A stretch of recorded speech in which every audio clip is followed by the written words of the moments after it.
Hey, hi everyone. This is Ranmay here, back with your show E-Coffee with Experts. Today we have Patrick Carver with us, who is the owner at Constellation Marketing. Welcome, Patrick. Thank you for having me. I'm really excited to be here. Great. Patrick, before we move any forward and pick your brains, I'd request you to introduce yourself, talk a bit about your journey, and let us know what Constellation Marketing is all about.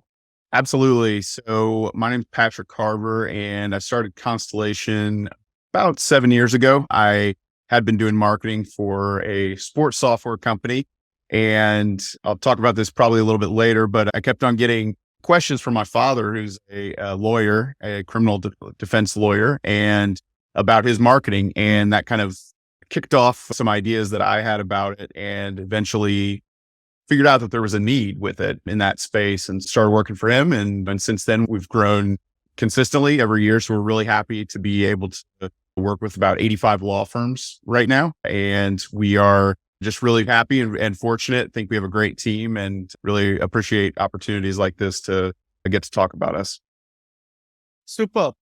You have been there with this industry for so long. And like you mentioned, 85 law clients means a lot.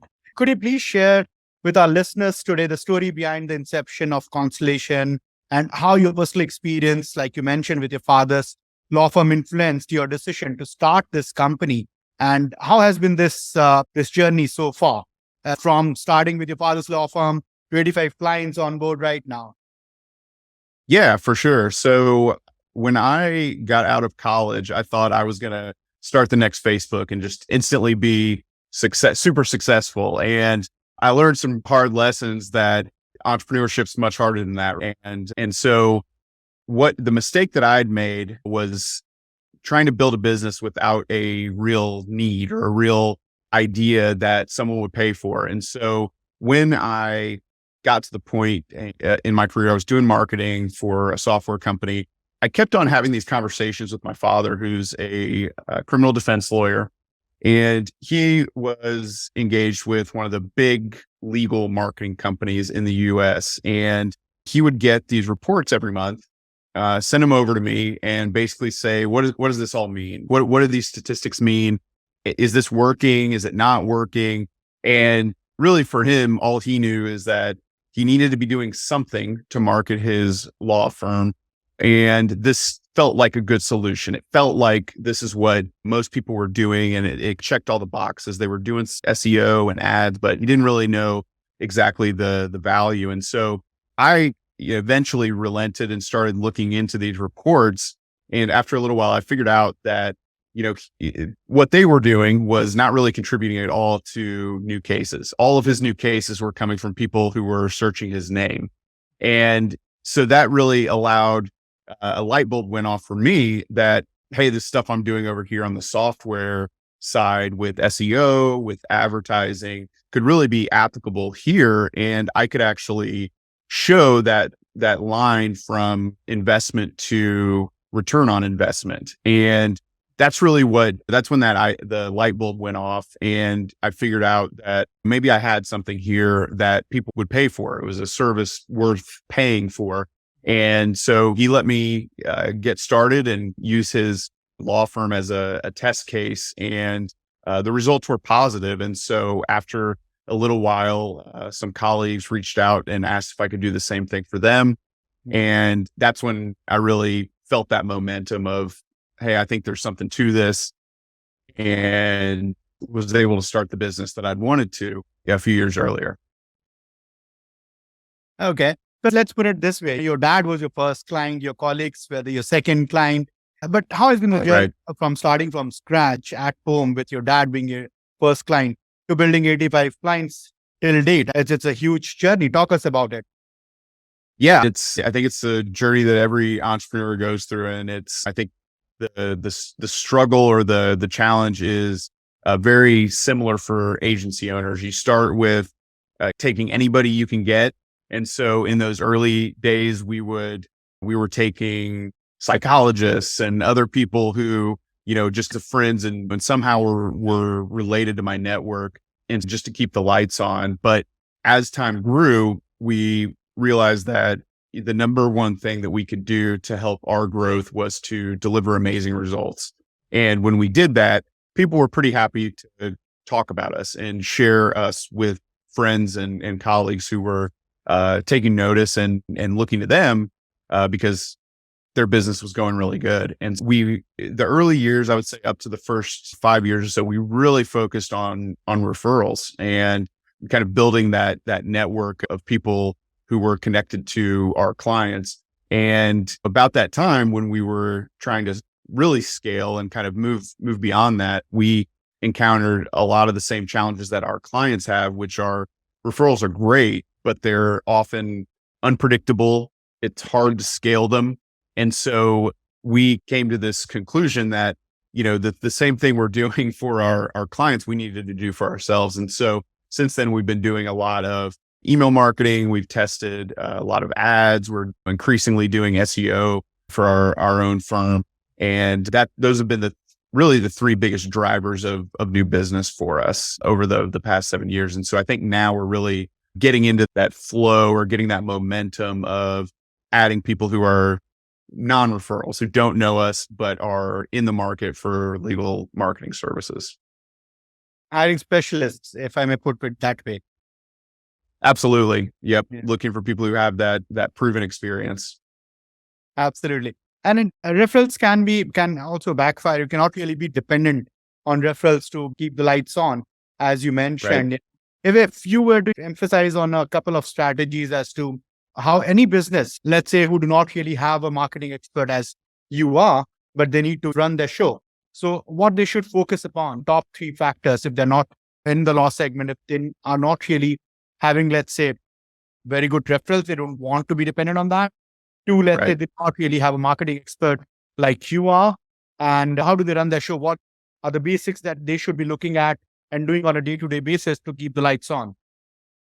For sure. So we love referrals. I think it's, in our view, our philosophy has always been, we want to get you as many clients as possible for the least amount of investment. And if referrals are part of that, typically they are for law firms specifically, that's a great thing. And we're not in a position of saying referrals are bad or don't get them or anything like that. But like you highlighted, there's some challenges with them. And so it's our belief that whether it's a marketing agency or a law firm, if you want to grow in a scalable way where it's not just hope and prayer that the referrals come in, you have to add at least one other source or channel to acquire these leads, qualified leads that can help grow your business. And so the ones that we really look at and rely on for our business, for our clients, are going to be search engine optimization and advertising. Those are by far the 2 biggest movers in terms of bringing qualified business in for law firms. We also do email marketing, social media, which can also be valuable as well. The thing I would recommend when you take all of that into account is that you want to go where your clients are. And you also probably just want to focus on one channel until you really get it dialed in the way that you want. And so we, in fact, in our agency, I think have made a mistake in the past with trying to split our efforts between a couple of different lead generation strategies. And so if you're a law firm and you're existing on referrals right now, but you're looking to scale, I think it comes down to, at least in the short term, choosing one strategy and really trying to become something of an expert with it, or putting a lot of resources into it. And for a number of firms, SEO can provide that, because if you enjoy writing, it's the ultimate self-powered marketing strategy that you can do for your own website. You don't even really need an SEO specialist if you're just out there writing comprehensively about your practice area, the types of cases that you're looking for. So it can be a DIY type strategy. And now with local service ads, advertising is like that a little bit as well. And so I think it goes back to what you're comfortable with. If you like writing, if you're interested in that, then that could be a kind of a good area to focus on. Or if you need business right now, ads might be a little bit of a better option. So I think it just comes down to your business goals and figuring out which of these strategies fits your personality, fits what you feel comfortable with, and will help you accomplish those business goals. Just for our audiences, if all of that sounds confusing, then you can contact Patrick. We'll have those details for you at the end of the podcast. Yeah. So, Patrick, you also touched upon leads. Now, it is a very discussed topic. Leads, low quality leads, warm, hot, super hot, and Sure. all that categories that we all build. And you have emphasized the challenge of erratic and low quality leads from marketing efforts. Could you elaborate a little more on the common pitfalls that law firms encounter when it comes to lead generation? And what is your funda of overcoming these challenges? We often see two core problems with law firms when they come and get in contact with us. And one of those is not enough leads, and the other is poor quality leads. Both can be killers for law firms, because we go back to what we're talking about with just building a successful, scalable law firm. You really need those good, high quality leads coming in on a monthly basis. Now, there are some practice areas out there that are require fewer leads per month, and their mechanisms for acquiring business is different. But we work with 6 primary practice areas: bankruptcy, estate planning, family law, criminal defense, immigration, and personal injury. And so all of those practice areas are highly dependent on new business coming in the door each month. And they need not only volume of leads, but also quality of leads. And so there are countless people out there who will take your money and market your law firm. Some of the biggest players out there are these big legal marketing companies that also have directories. And one of the challenges with relying on a company like that is the quality of those leads that come in, because when we're talking about quality for a law firm, we're basically looking for people who are looking for the service that they provide, that our clients provide, and they're also willing to pay for it. And those two things can really make or break a law firm, right? Because if you have those types of leads coming in, then it's typically, in our experience, we see lawyers are pretty good at closing those type of leads. And so it really comes down to being able to find where those leads are and facilitate their acquisition to our clients. And so from a lot of experience, we've analyzed over 10,000 leads as they come in. And then we're also tracking who of those people actually become clients for our clients. And the common thread that we find is that people who go to search engines and search in their time of need, they are typically the highest quality of leads. And so in our industry, it's people searching criminal lawyer near me or criminal lawyer Chicago, things like that, where we would qualify those as high intent. So somebody is searching for the actual service provider as opposed to a more informational search, such as what are the penalties for a crime in Chicago, where we think that's the step before they actually are interested in hiring a lawyer. And so our efforts, both on the SEO and advertising side, are really driven towards finding that segment of the population who is looking for those type of services. And so we do a lot to filter out leads that may not be ready, or if they are not necessarily ready, pushing them to other resources within the ecosystem of our clients' websites and marketing efforts with that. But that really makes or breaks our efforts in a marketing campaign for law firms, in my opinion. Great. And you touched upon search intent, search with high intent, those sort of keywords, which also mentions certain locations. So what is your take of local SEO being a critical factor and parameter when it comes to legal marketing? Yeah, I think it's huge. And so we try to affect that in a few different ways. And so you've got the advertising side, you've got the Google business profile optimization and showing up in more proximity based results and in the organic search results. And then you have the map as well. And so we really try to emphasize and optimize all of those areas, right? And our philosophy, the pitch that I always give to clients when they're thinking about utilizing our services is based on some data that Google collected, which is kind of famous in the National Law Review, which is a big publication for lawyers, is that 96% of people looking for legal services are going to use a search engine, right? And so we know that's a known commodity. What we don't always know is what the search engine will look like because Google's changing it and adjusting it. But I'm sure, and what we've seen over the past few years is that Google is getting smarter about the types of answers they're giving to potential customers, right?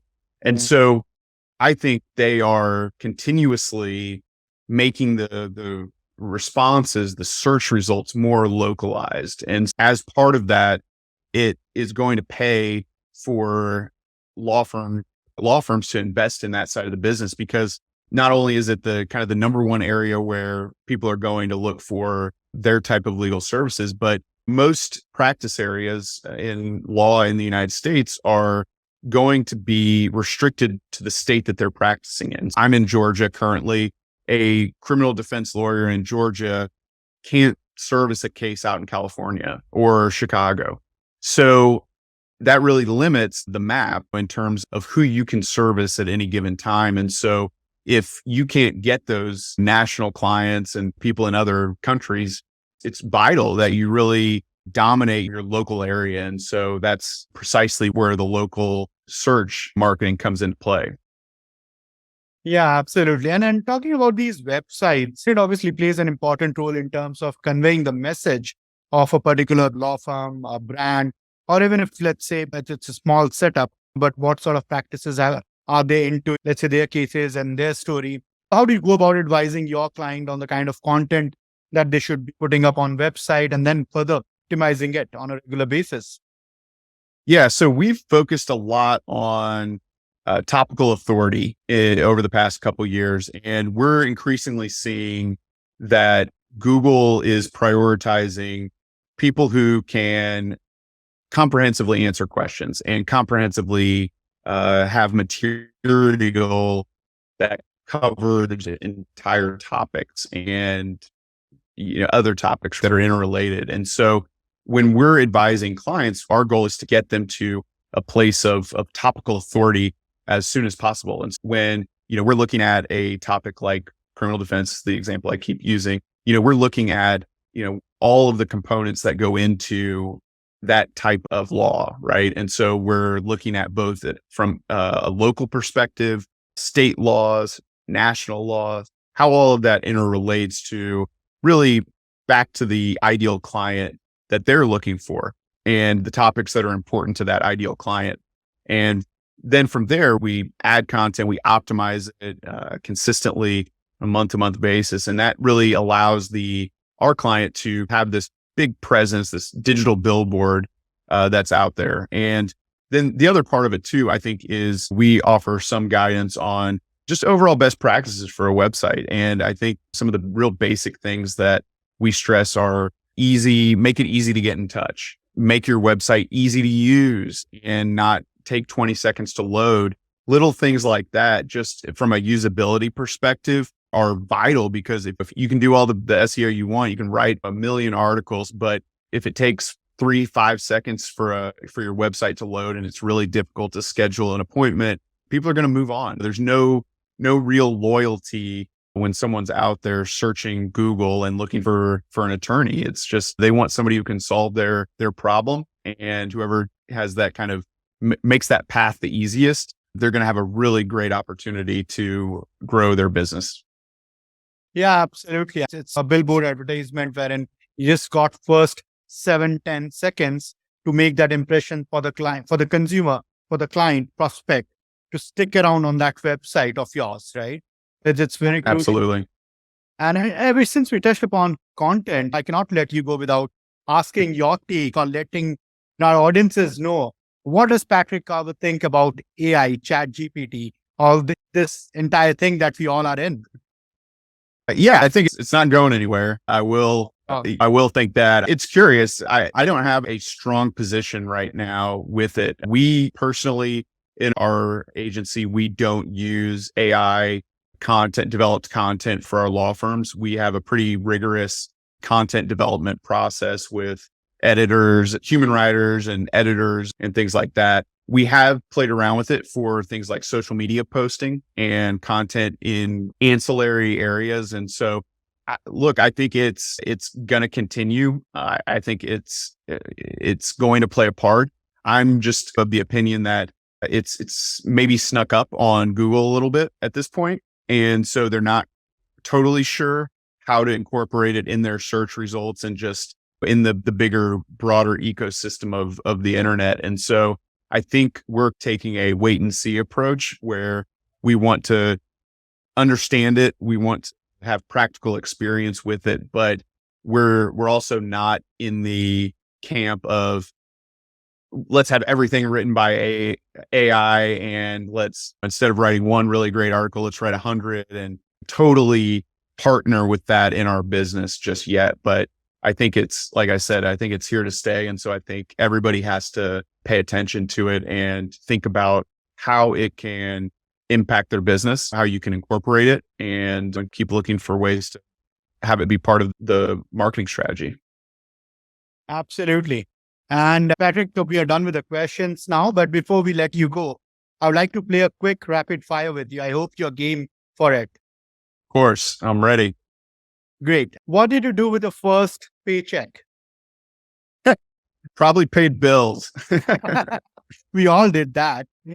Your last Google search, and you can check your system. That's fine. It's an open book.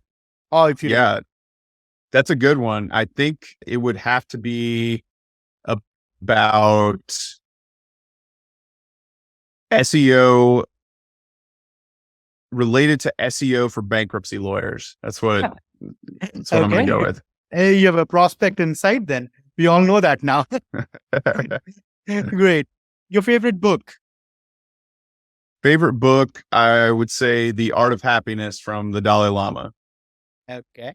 And your last vacation? Last vacation was to Europe. We had a great opportunity to see Paris, Amsterdam, and London, and we really enjoyed it. Family? Yes, went with my wife, and it was like my first real vacation in about 7 years. So it was great. Oh, okay. But then you got 85 clients, so you should not complain. Okay. No one's complaining. Just need the rest. Okay. Last one, Patrick, and we'll let you go. Let's say if we have to make a movie on you, what genre would it be? Let's go with action. Why not? I would say I would choose Patrick Swayze to play me in a film. I don't know if you've ever seen this film called Roadhouse. It's one of my favorites. And so that's how I would model my life story. Perfect, Patrick. Thank you so much for taking out time and doing this podcast with us. I'm sure our audiences would have benefited a lot out of what they have heard in terms of your insights, picking up your brains on legal marketing. And really, thank you for taking out time to do this with us. Of course, it's my pleasure. I really appreciate the opportunity. It was really happy to be here and appreciate it. Superb. You have a great day. Thank you, Patrick. All right. Take care.